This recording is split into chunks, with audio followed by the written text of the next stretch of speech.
Hello everyone, I am doctor Shikha Agrawal. Welcome to my channel doctor home. आज मैं उस question के आंसर करने की कोशिश करूंगी जो आप लोगों ने कमेंट बॉक्स में पूछे हैं। सबसे ज़्यादा जो कमेंट पूछे गए हैं वो ट्रांसवैजानल सोनोग्राफी पे पूछे गए हैं। तो ट्रांसवैजानल सोनोग्राफी के पहला क्वेश्चन है, TBS एक रिस्की प्रोसीजर है, क्या इसमें पेन होता है?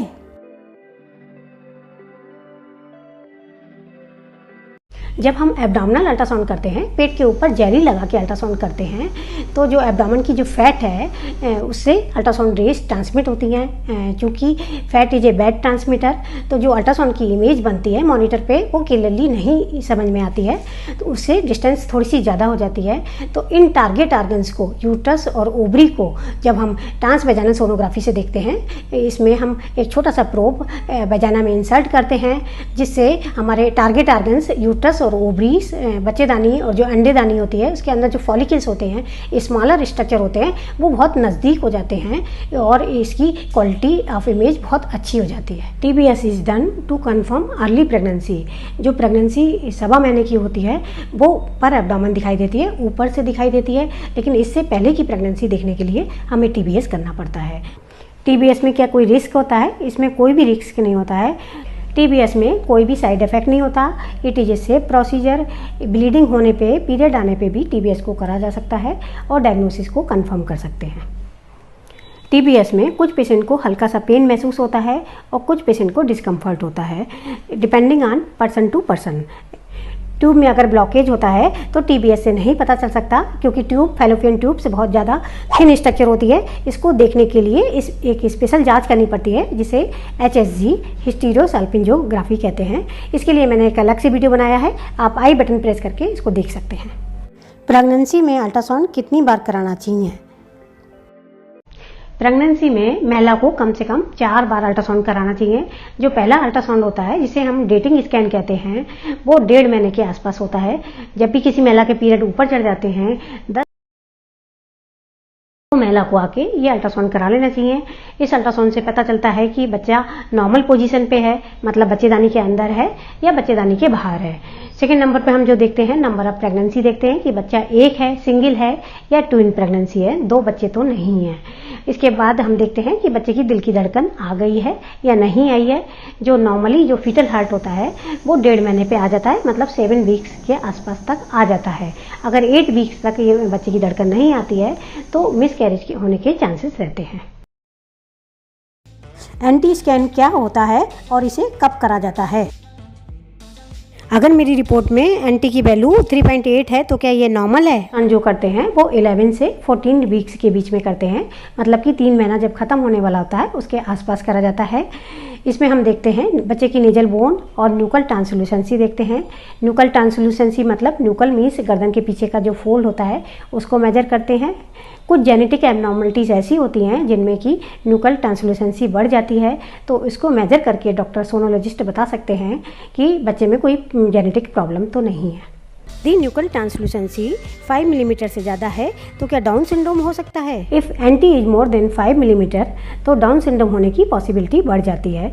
इसके साथ साथ नेजल बोन भी दिखाई देती है, तो नेजल बोन भी डाउन सिंड्रोम में थोड़ी सी लेंथ में छोटी हो जाती है।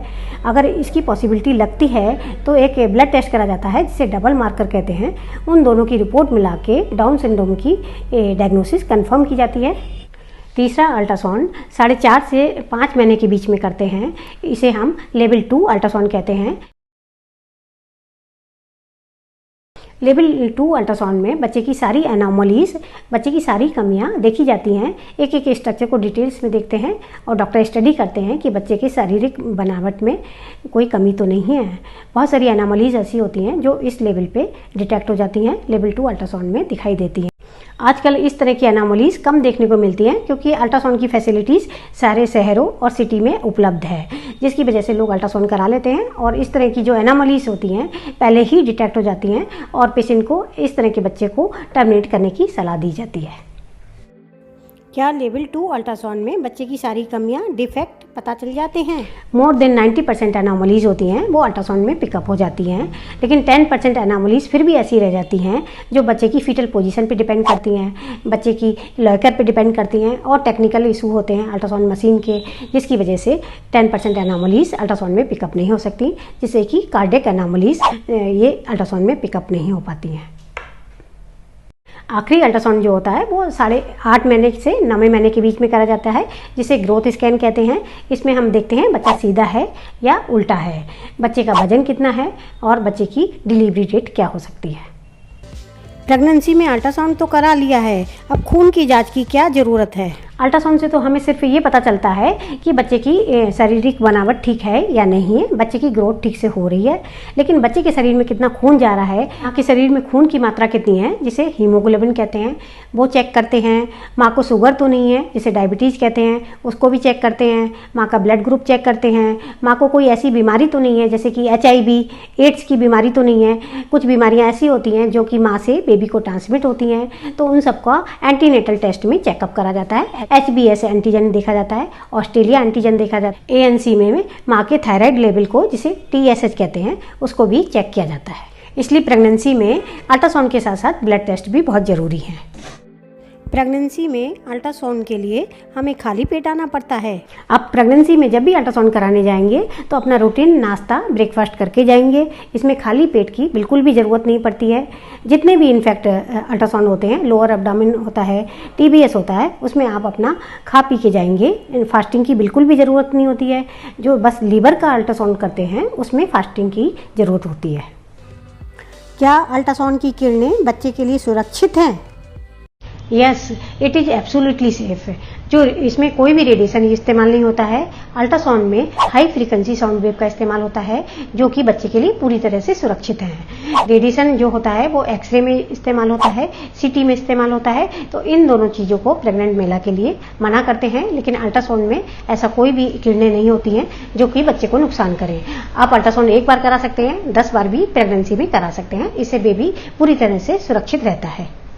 आई होप आपको अपने सारे क्वेश्चन का जवाब मिल गया होगा। अगर आपका अभी भी कोई डाउट रहता है तो आप कमेंट बॉक्स में लिख दीजिएगा। I will try to answer it. Thanks for watching. Stay healthy, stay safe. अगर आप लाल बटन को प्रेस करते हैं, सब्सक्राइब करते हैं तो मुझे बहुत मोटिवेशन मिलेगा।